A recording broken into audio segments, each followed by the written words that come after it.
ಅಮ್ಮ ನೀನು big boss ನೋಡ್ತೀಯಾ? ಅವನಿಗಾಗಿ ಒಂದೊಂದು ಚೋರು ನೋಡ್ತೀನಿ. ಯಾರಿಗಾಗಿ? ನಮ್ಮಮ್ಮ ಯಾರಿಗಾಗಿ ಬಿಗ್ ಬಾಸ್ ನೋಡುತ್ತೆ? Question mark. ಹನುಮಂತನಿಗಾಗಿ. ನಮಸ್ತೆ, welcome back to my channel. ಸೀರೆದು ಫೋಟೋಶೂಟು ನಿಮಗೆಲ್ಲ ಗೊತ್ತೇ ಇದೆ, ಲಾಸ್ಟ್ ವ್ಲಾಗ್ನಲ್ಲಿ ಹಾಕಿದ್ದೆ. ಸಾಲುಮರ ತಿಮ್ಮಕ್ಕ ಅರ್ಕಲ್ಗೂಡ್ ಹತ್ರ. ಅಲ್ಲಿ ಫೋಟೋಶೂಟ್ ಆದಮೇಲೆ ನಾವು ಅವತ್ತಿನ ದಿನ 3:30ಗೆ ಪಕ್ಕದಲ್ಲೇ ಅಜ್ಜಿ ಮನೆ ಅಂದರೆ ಅಮ್ಮನ ಮನೆ, ಅಲ್ಲೇ ಊಟ ಮಾಡಿಬಿಟ್ಟು ಅವ್ರದ್ದು ಸೇವಂತಿಗೆ ಹೂರನ್ನ ಬೆಳೀತಾರೆ, ಅಲ್ಲಿ ಗೌನ ಹಾಕ್ಬಿಟ್ಟು ಫೋಟೋಶೂಟ್ ಮಾಡಿಸ್ಕೊಳ್ಳೋಣ ಅಂತ ಅಂದ್ಬಿಟ್ಟು ಇಲ್ಲಿಗೆ ಬಂದಿದ್ದೀವಿ. ಊಟ ಎಲ್ಲ ಆಯಿತು. ಊಟ ಎಲ್ಲ ಆದಮೇಲೆ ಸ್ವಲ್ಪ ಹೊತ್ತು ಕೂತ್ಕೊಂಡು ರಿಲ್ಯಾಕ್ಸ್ ಮಾಡಿದ್ದಾದಮೇಲೆ ಈಗ ಗೌನ ಹಾಕ್ಕೊಂಡು ಫೋಟೋಶೂಟ್ ನಡೀತಾ ಇದೆ. ತುಂಬಾ ಚೆನ್ನಾಗಿ ಬಂತು. ಈ ಟೈಮ್ನಲ್ಲಿ ನಾನು ಇರಲಿಲ್ಲ, ಒಬ್ಬರು ತಾತರಿಗೆ ಹುಷಾರಿರಲಿಲ್ಲ, ಅವ್ರನ್ನ ಮಾತಾಡ್ಸ್ಕೊಂಡು ಬರೋಣ ಅಂತ ಹೋಗಿ ಸುಮಾರು 20 ನಿಮಿಷ ನಾನು ಅಲ್ಲೇ ಕೂತ್ಕೊಂಡು ಮಾತಾಡ್ಬಿಟ್ಟು ಬಂದೆ. ಅಷ್ಟೊತ್ತಿಗೆ ಆಲ್ಮೋಸ್ಟು ತೃಪ್ತಿದು ಫೋಟೋಸ್ ಎಲ್ಲ ಕ್ಲಿಕ್ ಮಾಡಿ ಆಗೇ ಇತ್ತು. ಇನ್ನು ಪುಣ್ಯನೂ ಕೂಡ ಗೌನ್ನ ತೊಗೊಂಡು ಬಂದಿದ್ದು, ಅವಳು ಕೂಡ ಫೋಟೋಸ್ ಕ್ಲಿಕ್ ಮಾಡಿಸ್ಕೋತೀನಿ ಅಂತ. ಇನ್ನು ಮಕ್ಳುಗಳು ಎಲ್ಲರೂ ಕೂಡ ಫೋಟೋ ಕ್ಲಿಕ್ ಮಾಡ್ಕೋತಾಯಿದ್ರು. ಆವಾಗ ನಾನು ಬಂದೆ. ತುಂಬಾ ಚೆನ್ನಾಗಿ ಬಂತು ಫ್ರೆಂಡ್ಸ್. ನಿಜವಾಗ್ಲೂ ನಾನು ಲಾಸ್ಟ್ ವಿಡಿಯೋದಲ್ಲೂ ಕೂಡ ಹೇಳಿದ್ದೆ, ಇಷ್ಟು ಕಮ್ಮಿ ದುಡ್ಡಿಗೆ ಇಷ್ಟು ಒಳ್ಳೆ ಫೋಟೋಸ್ಗಳು ಕ್ಲಿಕ್ ಮಾಡ್ಕೋಬೋದು ಅಂತ ನನಗೇ ಆಶ್ಚರ್ಯ ಆಯ್ತಾಯಿತ್ತು. ಮನೆಗೆ ಹೋಗಿ ಫೋಟೋಸ್ ಎಲ್ಲ ನೋಡಿದಾಗ ಲಾಸ್ಟ್ ವಿಡಿಯೋದಲ್ಲೂ ಕೂಡ ನಾನು ನಿಮ್ಮ ಜೊತೆ ಶೇರ್ ಮಾಡ್ಕೊಂಡಿದ್ದೆ. ಅಲ್ಲಿ ನಾವು ಹಣ ಅಂತ ಖರ್ಚು ಮಾಡಿದ್ದು ಒಂದು ಸೀರೆ, ಸ್ವಲ್ಪ ಮೇಕಪ್ದು, ಸ್ವಲ್ಪ ಬೇಸಿಕ್ದು ಮೆಟೀರಿಯಲ್ ತೊಗೊಂಡಿದ್ದು ಅಷ್ಟೇ. ಅದು ಬಿಟ್ಟರೆ ಇನ್ಯಾವುದೂ ಕೂಡ ಖರ್ಚೇ ಇಲ್ಲ. ನಮ್ಮ ಹತ್ರನೇ ಒಂದು ಕ್ಯಾಮ್ರಾ ಇದೆ ಅಂತ ಅಂದಾಗ ಈ ರೀತಿ ಗಾರ್ಡನ್ ಮತ್ತು ಈ ರೀತಿ ಹೂವಿಂದು ಗಿಡಗಳ ಒಳಗಡೆ ಎಲ್ಲ ಚೆನ್ನಾಗಿತ್ತು, ಒಳ್ಳೆ ಚೆನ್ನಾಗಿ ಬಂತು. ಅಲ್ಲಿ ಗಿಡಗಳು ಅಂದರೆ ಯಾವ್ಯಾವ ನಾವು ಹೂವು ಬೆಳೆದಿದ್ರು ಅದನ್ನು ಕುಶಾಲು ಕ್ಲಿಕ್ ಮಾಡ್ಕೊಂಡಿದ್ದಾನೆ. 3 ಥರ ಹೂವು ಇತ್ತು, ಆದರೆ ಅಲ್ಲಿ ಒಂದೇ ಥರ ಕಾಣಿಸ್ತಿತ್ತು. ಎಲ್ಲಿ ಹುಡುಕಿ ಕ್ಲಿಕ್ ಮಾಡಿದ್ನೋ ಗೊತ್ತಿಲ್ಲ. ವೈಟ್ ಕಲರ್ ಏನು ಜಾಸ್ತಿ ಇರಲಿಲ್ಲ, ಎಲ್ಲ ಯೆಲ್ಲೋ ಕಲರ್ಸ್ ಸೇವಂತಿನೇ ಇತ್ತು. ಮತ್ತು ಪುಣ್ಯಂದು ಕೂಡ ಫೋಟೋಸ್ ತುಂಬ ಚೆನ್ನಾಗಿ ಬಂತು. ಅವಳಿಗೊಂದಿತ್ತು, ನಾನು ಕೂಡ ಹೊಡ್ಸ್ಕೋಬೇಕು ಒಮ್ಮೆ ಅಂತ. ಅವ್ಳಿಗೂ ತುಂಬಾ ಖುಷಿ ಆಯಿತು. ನೋಡಿ, ನಮ್ಮ ಮಕ್ಳುಗಳು ಕೂಡ ಎಲ್ಲರೂ ಕೂಡ ತೆಗೆಸ್ಕೊಂಡ್ರು. ಚೆನ್ನಾಗಿ ಬಂತು. ಇವತ್ತಿನ ದಿನ ಮಾತ್ರ ತುಂಬ ಚೆನ್ನಾಗಿ ಹೋಯಿತು ಅಂತಲೇ ಹೇಳ್ಬೋದು. ಇನ್ನು ನಾಳೆ ಶನಿವಾರ, ನಾಳೆ ದೇವಸ್ಥಾನ ಅಂದರೆ ರಂಗನಾಥ ಸ್ವಾಮಿ ಬೆಟ್ಟಕ್ಕೆ ಹೋಗೋಣ ಅಂತ ಅನ್ಕೋತಾ ಇದ್ದೀವಿ. ನೋಡಬೇಕು, ಆದರೆ ಹೋಗ್ತೀವಿ, ಇಲ್ಲ ಅಂತಂದರೆ ಇಲ್ಲ. ಮತ್ತು ಇನ್ನು ತಾತ್ಕಾಲಿಕವಾಗಿ ಟಿಕೆಟ್ ಕೂಡ ಮಾಡಿಸ್ಬೇಕು. ನಮಗೆ ಮುಂಬೈಯಿಂದ ಹೋಗಲಿಕ್ಕೆ ಟಿಕೆಟ್ ಇದ್ದಿದ್ದು ಶುಕ್ರವಾರದ್ದು, ಆದರೆ ಅದು ಕ್ಯಾನ್ಸಲ್ ಆಯ್ತಲ್ಲ. ಈಗ ಸಂಡೇದು ಶರಾವತಿ ಎಕ್ಸ್ಪ್ರೆಸ್ ನಮ್ಮ ಊರಿನಿಂದಲೇ ಅಂದರೆ ಒಳನರಸೀಪುರದಿಂದಲೇ ಟಿಕೆಟ್ ಮಾಡಿಸ್ಬೇಕು. ಟಿಕೆಟ್ ಸಿಕ್ಕಿದರೆ ಸಾಕು ಅಂತ ಅನಿಸುತ್ತೆ. ಆ ಕಡೆಯಿಂದ ಬರಬೇಕಾದ್ರೂ ಕೂಡ ನಾವು 4 ಟಿಕೆಟ್ ಮಾಡಿಸಿ ಅದರಲ್ಲಿ ಒಂದೇ ಕನ್ಫರ್ಮ್ ಸಿಕ್ಕಿದ್ದು. ಅದೇ ಸ್ವಲ್ಪನೂ ಕೂಡ ಭಯನೂ ಕೂಡ ಇತ್ತು, ನಾಳೆ ಏನಪ್ಪ ಟಿಕೆಟ್ ಸಿಕ್ಕಿದರೆ ಸಾಕಪ್ಪ ಅಂತ. ಮತ್ತು ಇನ್ನು ಶೂಟು ಅದ್ರ ಬಗ್ಗೆ ಹೇಳಂಗೆ ಇಲ್ಲ, ನಾನು ಮತ್ತೆ ಹೇಳ್ತಿದ್ದೀನಿ. ತುಂಬಾ ಚೆನ್ನಾಗಿ ಬಂತು. ಮತ್ತು ಫುಲ್ ಟಯರ್ಡ್ ಆಗೋದು. ಅಲ್ಲಿ ಅದು ಸಾಲುಮರ ತಿಮ್ಮಕ್ಕ ಗಾರ್ಡನ್, ಅಲ್ಲೂ ಕೂಡ ತುಂಬ ದೊಡ್ಡ ಗಾರ್ಡನ್ನು, ಅಲ್ಲೂ ಕೂಡ ಸುತ್ತಾಡಿದ್ದು. ಇನ್ನು ಇಲ್ಲಿಗೆ ಬಂದಿದ್ದು, ಇಲ್ಲಿ ಪಾಪ ಇವರೇನೇ ತಗೊಂಡ್ರು. ನಾನಂತೂ ಎಲ್ಲ ಆದಮೇಲೆ ಬಂದೆ. ತುಂಬಾ ಟಯರ್ಡ್ ಆಯಿತು ಪಾಪ. ತೃಪ್ತಿ ಅಂತೂ ಇನ್ನು ಹೆಂಗೆ ಎಲ್ಲ ಮಾಡಿಸ್ಕೊತೋ ಗೊತ್ತಿಲ್ಲ. ಹಾಗಾಗಿ ನಮಗೇ ತುಂಬ ಸುಸ್ತಾಯ್ತಿತ್ತು. ನಾನು ಅದೇ ಹೇಳ್ತಿದ್ದೆ, ನಿಜವಾಗ್ಲೂ ನಿನ್ನ ಸ್ಟ್ರೆಂತಿಗೆ ಒಂದು ಸಲ್ಯೂಟ್ ಕಣವ, ನಮಗೇ ಆಯ್ತೆಲ್ಲ ಸುಸ್ತಾದಂಗೆ ಆಗ್ತಾಯಿದೆ ಅಂತ ಹೇಳ್ತಾಯಿದ್ಲು. ಇಲ್ಲ ಅಕ್ಕ, ತುಂಬಾ ಸುಸ್ತಾಗ್ತಿದ್ದೀನಿ, ಏನು ಮಾಡೋದು, ಸ್ಮೈಲ್ ಕೊಡಬೇಕಲ್ಲ ಅಂತ ಮಾತಾಡೋ. ಇವನು ನಮ್ಮ ಅಣ್ಣ. ಆದರೆ ನಾವು ಸಣ್ಣದ್ರಲ್ಲಿ ಕಿತಾಪತಿ ಮಾಡ್ತಾಯಿದ್ದೋ, ಈಗಂತೂ ನಾವು ಅಣ್ಣ ನಾನು ಸೂಪರು ಅಂತ ಮಾತಾಡೋ. ಮನೆ ನೀವು ಚಿಕ್ಕವ್ರು ಮೊದಲು ಮಾತಾಡ್ಬೇಕಲ್ವಾ? ಏನಾದರೂ ಹೇಳು, ಜೋಕ್ಸ್ ಹೇಳು. ಅಣ್ಣ ಅವಾಗ ನಾವು ಕುಸ್ತಿ ಆಡ್ತಾ ಇದ್ದೋ, ಇವಾಗ ಚೆನ್ನಾಗಿದ್ದೆ. ಕುಸ್ತಿ ಆಡ್ತಾ ಇದ್ದ ಚೆನ್ನಾಗಿ. ಸಗಣಿ ತಿಂದ ಕಡೆಯ ಸಗಣಿ. ಮತ್ತು ಅಲ್ಲೂ ಕೂಡ ಅಜ್ಜಿ ಅತ್ತೆ ಅವರೆಲ್ಲರನ್ನೂ ಕೂಡ ನೋಡ್ಕೊಂಡು ಅವ್ರ ಜೊತೆನೂ ಕೂಡ ಒಂದು 10 ನಿಮಿಷ, ಜಾಸ್ತಿ ಹೊತ್ತು ಟೈಮ್ ಸಿಗಲೇ ಇಲ್ಲ. ಏಕೆಂದರೆ ಕತ್ಲೆ ಆಯ್ತಲ್ಲ, ಇನ್ನು ಲೇಟ್ ಆಗುತ್ತೆ ಅಂತ ಅಂದ್ಬಿಟ್ಟು ಅವ್ರ ಜೊತೆ ಸ್ವಲ್ಪ ಹೊತ್ತು ಮಾತಾಡಿ ಇಲ್ಲಿಂದ ಹೋದಾದ್ಮೇಲೆ ಅವ್ರು ಚಾಯ್ ಮಾಡಿದರು. ಚಾಯ್ ಕುಡ್ಕೊಂಡು ಇನ್ನು ನಾವು ಹೊರಟು. ಸುಸ್ತಾಯ್ತೇನಪ್ಪ ಇವತ್ತಿನ ಫೋಟೋ ಹೆಂಗೆ ಅನ್ನಿಸ್ತವ? ಚೆನ್ನಾಗಿ ಅನ್ನಿಸ್ತು. ನಗಡಿ ಹೊಟ್ಟೆ ಕಡೆಲ್ಲ ನೋವು ಬರ್ತು. ಒಳ್ಳೆ ಆರೋಗ್ಯ ಪಡ್ಕೊಂಡಿದ್ದೀರಿ ಇವತ್ತು ನಮ್ಮಿಂದ. ನಾನು ಇದಿರ್ತೀನಿ, ಬ್ರಹ್ಮಚಾರಿ ಇರ್ತೀನಿ ಅಂತ ನನಗೂ ಗೊತ್ತು. ಇವನು ಶಾಂತನು ಅಥವಾ ಭೀಷ್ಮ ನಮ್ಮಪ್ಪ ಯಾಕೆ ಇಷ್ಟೊಂದು ಸೈಲೆಂಟ್ ಆಗ್ಬಿಟ್ಟಿದೆ ಅಂತ ಅವ್ರಿಗೆ ಮಂತ್ರಿ ಹತ್ರ ಕೇಳ್ತಾನೆ.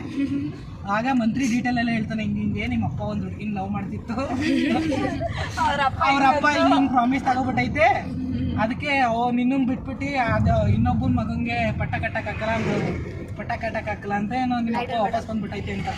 ಹಾಗೆ ಇವ್ನು ಹೋಯ್ತಾನೆ ಬೆಸ್ತರಾಜನ ಹತ್ರಕ್ಕೆ.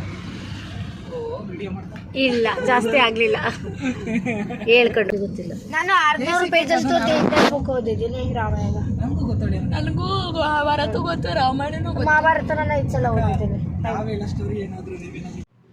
ನನ್ನ ತಮ್ಮ ರಾಮಾಯಣ ಮಹಾಭಾರತ ಮತ್ತು ತೇಜಸ್ವಿ ಬುಕ್ಕುಗಳು ಅಂದರೆ ತುಂಬಾ ಇಷ್ಟ. ರಾಮಾಯಣ ಮಹಾಭಾರತ ಎಲ್ಲನೂ ಕೂಡ ಓದಿದ್ದಾನೆ. ಅದು ಎಲ್ಲ ಸ್ಟೋರಿ ಅವನಿಗೆ ಗೊತ್ತು. ಮತ್ತು ನಮ್ಮಿಬ್ಬರು ಮಕ್ಕಳುಗಳು ಕೂಡ ಓದಿದರು. ಅದ್ರ ಬಗ್ಗೆನೇ ಒಂದು ಸ್ವಲ್ಪ ಈಗಿನ ತಕ್ಕ ಹಾಗೆ ಅವ್ರದ್ದು ಸ್ಟೋರಿನ ಹೇಳ್ಕೊಂಡು ಒಂಥರ ಮಸ್ತಿ ಮಜಾಕ್ ಮಾಡಿ ಹೋಗ್ತಾಯಿದ್ವಿ. ಅದ್ರ ಬಗ್ಗೆ ಯಾರು ಕೂಡ ತಪ್ಪಾಗಿ ತಿಳ್ಕೊಬೇಡಿ. ಮತ್ತು ನನ್ನ ತಮ್ಮನಿಗೆ ತೇಜಸ್ವಿ ಅವ್ರ ಬುಕ್ಕು, ಕಾದಂಬರಿ ಆಧಾರಿತ ಬುಕ್ಸ್ಗಳೆಲ್ಲ ಓದೋದು ಅಂದರೆ ತುಂಬಾ ಇಷ್ಟ. ತುಂಬಾ ಬುಕ್ಸ್ ಕಲೆಕ್ಷನ್ ಮಾಡ್ಕೊಂಡಿದ್ದಾನೆ ಮನೆಯಲ್ಲಿ. ನಾನು ಅಲ್ಲಿಗೆ ಹೋದಾಗ ತೋರಿಸ್ಬೇಕಾಗಿತ್ತು. ಅದನ್ನೇ ಒಂದು ಸ್ವಲ್ಪ ಕಾಮಿಡಿಯಾಗಿ ಹೇಳ್ಕೊಂಡು ಮಸ್ತಿ ಮಜಾಕು ಮಾಡ್ಕೊಂಡು ಹೋಗ್ತಾಯಿದ್ವಿ. ಈಗ ನೋಡಿ ಒಳ್ಳೆ ನರಸೀಪುರ ಬಂತು. ಇಲ್ಲೊಂದು ಸ್ವಲ್ಪ ಎಲೆ ಅಡಿಕೆ ಬೇಕಿತ್ತು. ಎಲೆ ಅಡಿಕೆ ತೊಗೊಂಡು ನಾವು ಮನೆಗೆ ಹೋದ್ವಿ. ಇನ್ನು ನಾವು ಹೋಗೋಷ್ಟ್ರೊಳಗಡೆ ಚಿಕನ್ ಸಾಂಬಾರು ಮತ್ತು ಕಬಾಬ್ ಎಲ್ಲನೂ ಕೂಡ ಮಾಡಿದರು. ಆಲ್ಮೋಸ್ಟ್ ಅಡುಗೆ ಆಗಿತ್ತು. ಈಗ ಊಟಕ್ಕೆ ಕೂತಿದ್ದೀವಿ. ಈಗಲೂ ಸ್ವಲ್ಪ ಮಾತುಕತೆ ಆಗುತ್ತೆ ನೋಡಿ, ನಿಮಗೂ ಕೂಡ ಇಷ್ಟ ಆಗ್ಬೋದು. ತಿನ್ರಿ ಮಕ್ಕಳಾಗಿ. ಈಗ ಅಮ್ಮನ ಯೂಟ್ಯೂಬಲ್ಲಿ ಬರೆಸ್ತೀನಿ ನಾನು, ಮಾತಾಡಮ್ಮ. ಇದೇ ನಮ್ಮಮ್ಮ ನೋಡಿ, ಎಷ್ಟೊಂಥರ ಅಡುಗೆ ಮಾಡಿದ್ದಾರೆ. ಪಾಪ ಮುದ್ದೆ ವೇಸ್ಟ್ ಆಗುತ್ತೆ ಅಂತ ಆಗ್ಲಿಂದ ಕೋಪ ಮನಸ್ಸಲ್ಲೇ ಇಟ್ಕೊಂಡು ಉಕ್ಕಿ ಕಲರ್ ತೋರ್ಸಮ್ಮ. ಅದನ್ನ ಹಿಂಗೆ ಮಾಡಮ್ಮ. ಎಲ್ಲ ಮಗನೇ ಸಾರ್ ನೋಡು ಎಷ್ಟು ಸೂಪರ್ ಆಗಿ ಮಾಡ್ಯದ ನೋಡು. ವಾವ್. ಏ ಈಗ ಅಮ್ಮ ಬೈಯಲ್ಲ ಕೇಳಿ, ವಿಡಿಯೋ ಆಯ್ತೈತೆ ಯೂಟ್ಯೂಬಲ್ಲಿ ಬರುತ್ತೆ. ಬವ್ವ ನೀವು ತಿನ್ನಿ ಹೇಳ್ತೀನಿ, ಕಾಮಿಡಿ ನೋಡಿ. ಅಕ್ಕನ ವಿಡಿಯೋ ವೈರಲ್ ಮಾಡಬೇಕಾ? ಇಲ್ಲಿದೆ ಅಮ್ಮಂಗೆ ಹೊಟ್ಟೆ ಉರಿತಿರೋದು ಪಾಪ. ಇಲ್ಲಿ ಮುದ್ದೆ ಅಲ್ಲಿ ನೋಡಿ ನಗಾಡ್ಬಿಡ್ತು. ಇಷ್ಟೊತ್ತು ಎಲ್ರಿಗೂ ಬಾಯಿಗೆ ಬಂದಂಗೆ ಬೈತಾ ಇತ್ತು. ವಿಡಿಯೋ ಮಗುಣ ಮಗ್ಲಾರ ನೀನು ಊಟ ಮಾಡಬೇಕು. ಖಂಡಿತ ನಾನು ಮಾಡಲ್ಲಮ್ಮ. ಈಗ ನೋಡಿ ಅಪ್ಪ, ಇದು ನಮ್ಮ ಅಪ್ಪನೂ ಯೂಟ್ಯೂಬಲ್ಲಿ ಬರುತ್ತೆ. ಏನಾದ್ರು ಕೋಪ ಮಾಡ್ಕೊಂಡ್ರೆ ನಾವು 9 ಗಂಟೆಗೆ ಮನೆಗೆ 9 ಗಂಟೆಗೆ ಮನೆಗೆ ಅಭ್ಯಾಸ. ಇಲ್ಲಿ ಮಕ್ಕಳು ಮೊಮ್ಮಕ್ಳು ಇರೋ ಹೊತ್ತಿಗೆ 11 ಗಂಟೆ ಆಯ್ತೈತೆ. ಅದಕ್ಕೆ ಅರ್ಧ ಸಿಟ್ಟು. ಆಮೇಲೆ ಊಟ ಎಲ್ಲ ಹಂಗೆ ಉಳ್ಕೊತೈತೆ. ಊಟ ಎಲ್ಲ ಹಂಗೆ ಉಳ್ಕೊತದೆ. ಬೆಳಿಗ್ಗೆ ತಿಂಡಿ ಮಾಡಿದ್ದು ಹಂಗೆ ಉಳ್ಕೊಳುತ್ತೆ, ಆಮೇಲೆ ಹಂಗೆ ಉಳ್ಕೊಳುತ್ತೆ. ಸರಿ ತಿನ್ನಲ್ಲ. ಹಳ್ಳಿ ಕಡೆ ಬೈಗುಳ ಅಂದರೆ ನಮ್ಮ ಅಮ್ಮನ ಕೇಳಿ ಮಾತಾಡಮ್ಮ. ಹೆಂಗೆ ಮಾತಾಡ್ತಾರೆ ಅಮ್ಮ ನೀನು ಒಂದು ಯೂಟ್ಯೂಬ್ ಚಾನಲ್ ಓಪನ್ ಮಾಡು, ನಾನು ಈಗ ಮಾಡಿದೆ ಆಗ ಮಾಡಿದೆ ಅಂತ ಹೇಳಕ್ಕೆ ಏನು ಅನ್ಸುತ್ತೆ? ಹಾಂ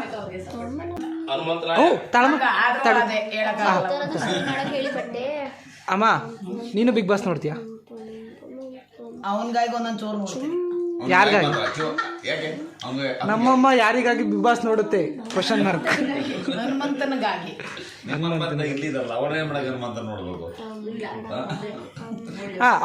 ಅಮ್ಮನ ಹನುಮಂತ ಇಲ್ಲೇ ಇವ್ರೆ. ಮನೆ ಮುದ್ದೆ ಮರಿಗಳು ಇನ್ನಿದ್ದೆ ಯಾವಾಗ ಬೇಕಾದ ನಿದ್ದೆ ಮಾಡ್ಕೊತಾರೆ. ಒಂದು ಕೆಲಸ ಮಾಡೋದಿಲ್ಲ. ನಾವು ಬೆಳಿಗ್ಗೆ 6 ಗಂಟೆಗೆ ಹೇಳ್ಬೇಕು, 5:45ಗೆ. ಅಮ್ಮ, ನಿನ್ನ ಮಗನಿಗೆ ಯಾವ ಕೆಲಸ ಕಲಿಸಿದ್ಯಾ ಕೆಲಸ ಮಾಡೋಕ್ಕೆ? ಎಲ್ಲ ಕೆಲಸ ಬರುತ್ತೆ, ಅದ್ರ ಬರಲ್ಲ ಅಂತ ನಾನು ಕಾಣೋದು. ಖಂಡಿತವಾಗಿಯೂ ಬರಲ್ಲ. ಇಲ್ಲೊಂದಿದೆ ಚೋಟು. ಯಾಕಮ್ಮ ಅಪ್ಪಾಜಿ ತಿನ್ನುತ್ತೆ ಅಂತ ಹೇಳ್ತಕ್ಕನಮ್ಮ? ತಿನ್ನಕಲ್ಲ ಅಂದ. ಏನು ನಮ್ಮ ಅಪ್ಪಾಜಿಗೆ ಅಂದಾಗಿಂದ ಅಂತೀಯಾ? ನಮ್ಮಮ್ಮ ಇವತ್ತು ಮಹಾಲಕ್ಷ್ಮಿ ಥರ ಕಾಣಿಸ್ತೈತೆ. ಫಸ್ಟು ಮುದ್ದೆ ಖಾಲಿ ಮಾಡು.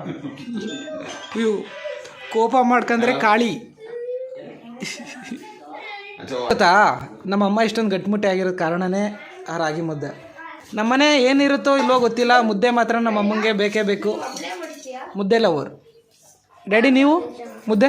ಅಪ್ಪ ಅಮ್ಮ ಅರ್ಧ ಮುದ್ದೆ ಹಾಕು, ಡ್ಯಾಡಿ ತಿನ್ನಿಸ್ತೀನಿ. ನಾನು ತಿನ್ನಿಸ್ತೀನಿ. ಎಷ್ಟು?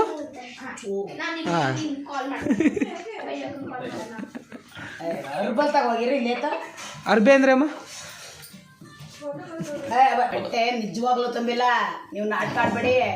ಅಲ್ಲಿ ಹಂಚಿಗೆ ಅನ್ನ ಕೊಡ್ತೀನಿ, ಒಂಚೂರು ಅನ್ನ ಊಟ ಮಾಡು. ಇದು ನಮ್ಮ ಅಮ್ಮನ ರಿಯಲ್ ಕೋಪ ಅಂದ್ರೆ. ಹಾ, ಇದು ಮಾತು ಅಂದ್ರೆ. ಬನ್ನಿ ಇನ್ನೇನು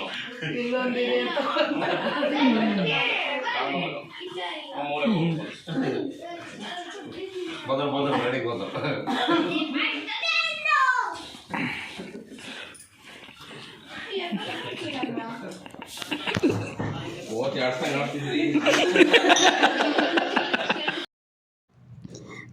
ನಕ್ಕಿ ಸಾಕಾಯಿತು. ಏನಾದರೂ ಜೋಕ್ಸ್ ಮಾಡ್ತಲೇ ಇರೋನು.